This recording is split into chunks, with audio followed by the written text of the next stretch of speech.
It's July 15th, and it is another great day of celebration for cruising. We've only had a few of these days in 2021, but you can add this one to the books because today, another cruise ship sets sail with paying passengers again. It's a good feeling. Even though you and I aren't on the ship, it feels so good. Let's talk about it right now on Island Time.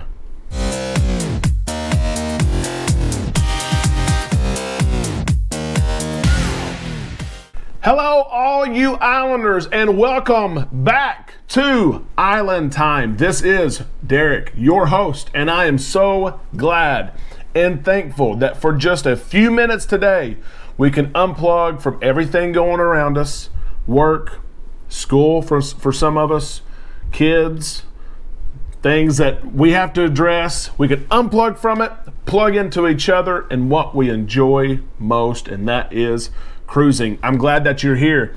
And listen, remember, we've already scheduled a date together. You and I have a date tonight, 7 o'clock. We're going live on YouTube. We will be there right at 7 o'clock Central Time. So be there if you can. Join us. Plan to for the entire hour if you can. If not, come when you can. Set your timer right now or set your alarm on your phone for 6:55 p.m. Central Time. Some of you guys, of course, don't live in Central Time, so you have to adjust that. But be here at 7. We will have a little bit of news, but a lot of interaction and games, all kinds of good things. So plan to join us. Let's talk about the big news today because it is huge. Again, we've only seen this a few times in 2021 with Royal Caribbean and their one ship, Freedom of the Seas. Celebrity has the Edge out there. Carnival, of course, has the Vista on the horizon, and add another one today.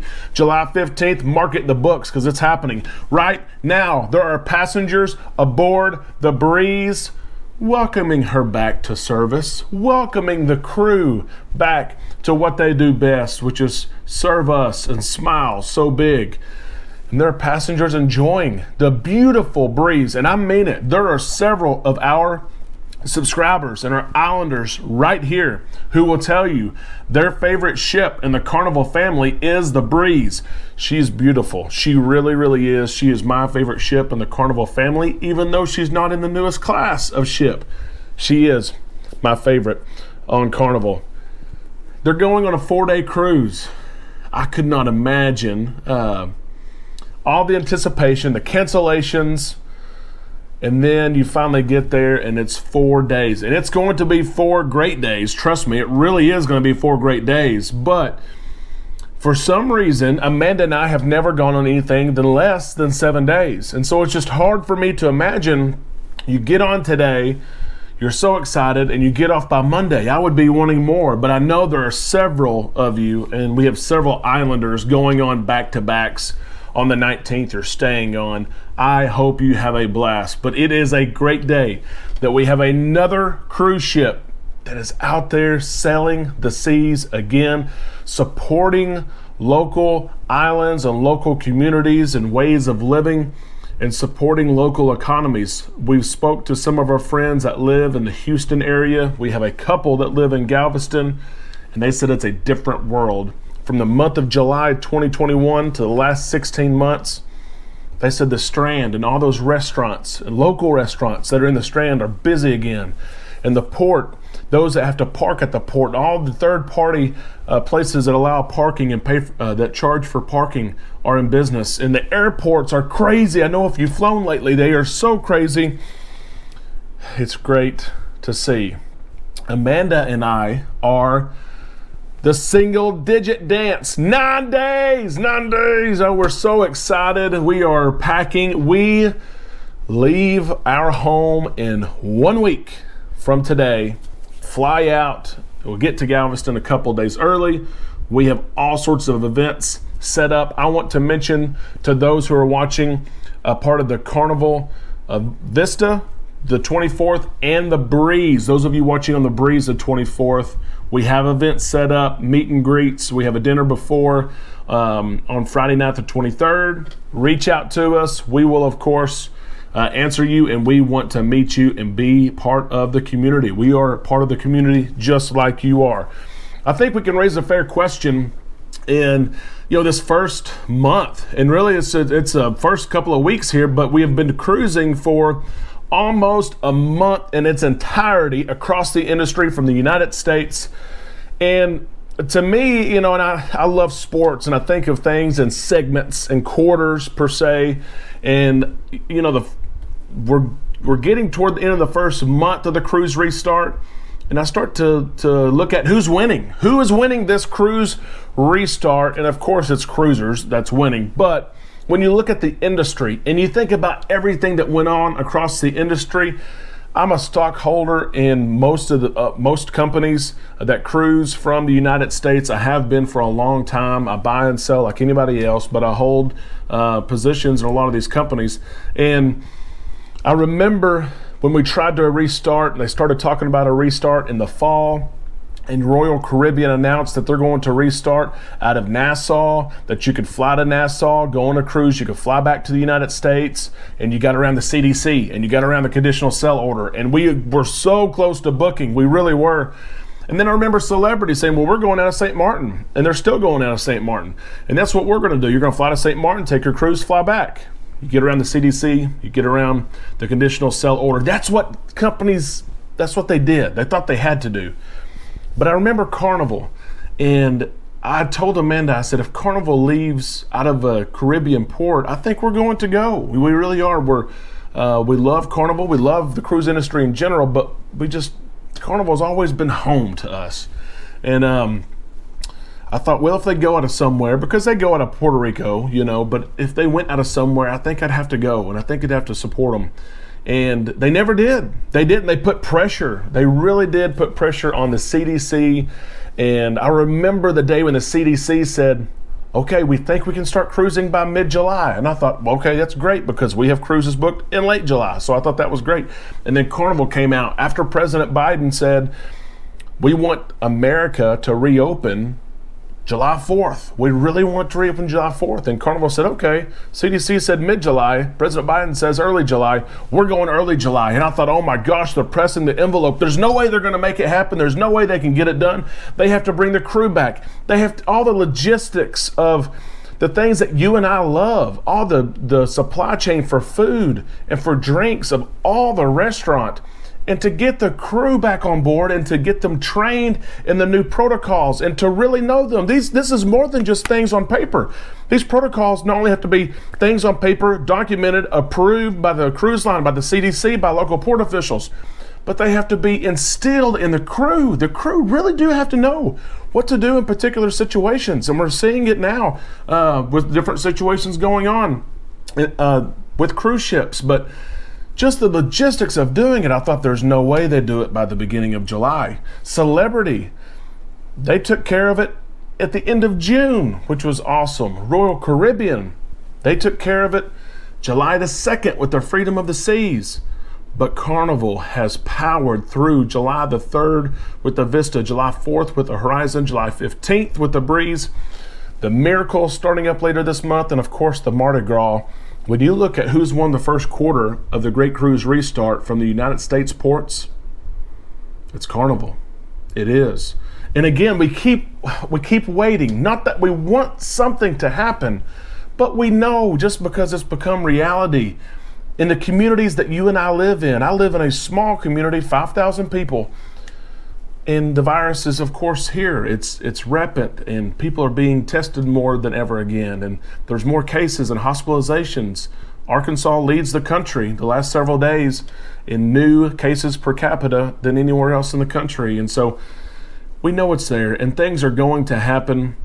They're going to happen eventually on a cruise ship, but hopefully we've learned a lot from the last 16 months, and the protocols will work. They've proven they work in Europe. They've proven they work in the Caribbean. If you're going on a cruise and something happens, cases are confirmed, it's not the end of the world. Remember that. Remember it. But huge kudos out to Carnival in their push to have 3 of their biggest ships sailing in July of 2021, with all sorts of ships set to enter the industry, the entire industry, next month. We are still waiting on September and October news. Any day, it has to be this week, right? It has to be. Any day, we will bring you that analysis when Carnival brings the announcement, okay? You've probably seen the video of the woman who has been kicked off the Royal Caribbean ship. It is out there on so many different sites. If you have not seen it, you have 10 minutes. Take a look at it. It's something interesting to watch. It's something different because it's what we talk about with COVID and what could happen if you test positive. You're going to be removed from the ship, maybe, depending on where you're at and what cruise line you sail with. But Laura Angelo, she had a friend there that cruised on the Royal Caribbean Freedom of the Seas. They were given the wrong color wristbands. They were given wristbands to reflect that they were vaccinated, even though they were not vaccinated. They shared. And that was eventually determined and corrected. And when it was corrected, they wanted these two individuals to be tested. One individual did not have COVID. The other individual tested positive for COVID.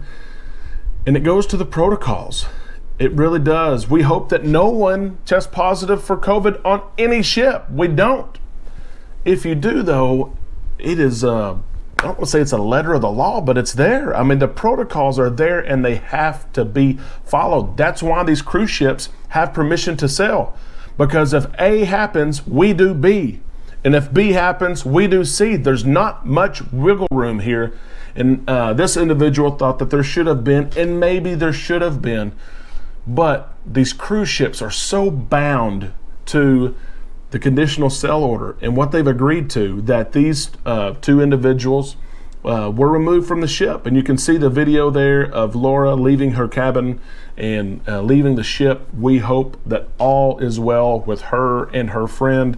And we hate that she had the experience that she did. She did have to get off the ship because of protocols. Now, let me tell you a different side of the story, because that story is large. It's all over the internet, and you're going to hear about it because there may be other actions that follow. But I want to share with you what Royal Caribbean did once this case was, of course, confirmed. Royal Caribbean spokesperson Jonathan Fishman shared this. He said that 90% of all passengers were vaccinated on the Freedom of the Seas during this sailing, so almost everybody is vaccinated.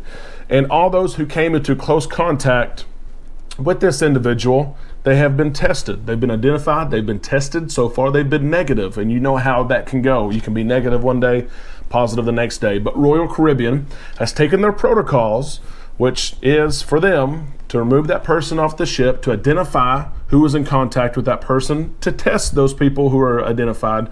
And that's exactly what has happened, which once again proves that protocols are in place. They're being followed.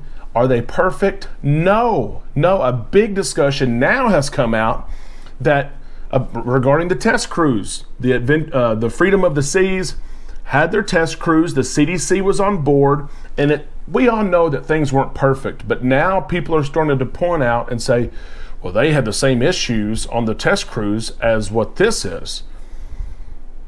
The CDC was on board. The CDC watched everything that they could take place, and the CDC had a final determination of, do we grant them their certificate of sailing or not? The CDC determined we are going to issue that certificate based on everything we see and based on the reaction of Royal Caribbean, the crew. We think that they can sail and be safe. And so you can't go back and point to the CDC now and say, oh, they had these issues during testing and now they've got them live. There's going to be issues. It's going to be a rocky ride. It's not going to be smooth sailing as far as protocols are concerned, but they're there and they have to be followed for everyone. I mentioned earlier this week in a video that the actions that I take on my cruise and the actions I'm taking now, they have a direct correlation on cruises down the road from me. If I'm safe and I follow protocols on my cruise, if I'm safe and I follow protocols in the ports that I visit, the week of July the 24th, that only helps other people who have cruises booked after me take their cruise. It's a community. We're all a community. We really are. And if you're not part of this community, I invite you now. Subscribe to the channel, be an Islander, be a part of the community. We want you here. We have one more thing to share with you today, and it's in relation to yesterday. We announced that Royal Caribbean was ready to select volunteers for their test sailings. They have a lot of test sailings coming up. If you signed up, if you were one of the 350,000 people, look out for your email. If you look at yesterday's video, we talked about this. Look at the comments. There are people yesterday who are Islanders who received the email. They get to make the choice. Do we want to go on this free cruise or not? I understood it that every cruise was going to be 2 days in length, but some cruises are going to be longer. Some of them are 4 days. And I'll remind you of those really quick. The Allure of the Seas, July the 27th from Port Canaveral. The Symphony of the Seas, August 1st from Port of Miami. Independence of the Seas, August 1st from Galveston. Mariner of the Seas, August 11th from Port Canaveral. And the Oasis of the Seas, August the 22nd from Cape Liberty. And we have a new one today. It was just announced within the last few minutes. The Ovation of the Seas. Its simulated voyage will be from Seattle, July the 30th to August the 4th. So check your emails, check your spam mail. We had several people yesterday who have commented and said, I received the email. So look at it and see. Maybe you have a free cruise. Maybe you have some airline miles that you can have a free trip. Okay, so that is the cruise news for today. I cannot wait to join you tonight, 7 o'clock Central Time. Be there and let's have a great time together. I can't wait to see you then. We will see you right then on Island Time.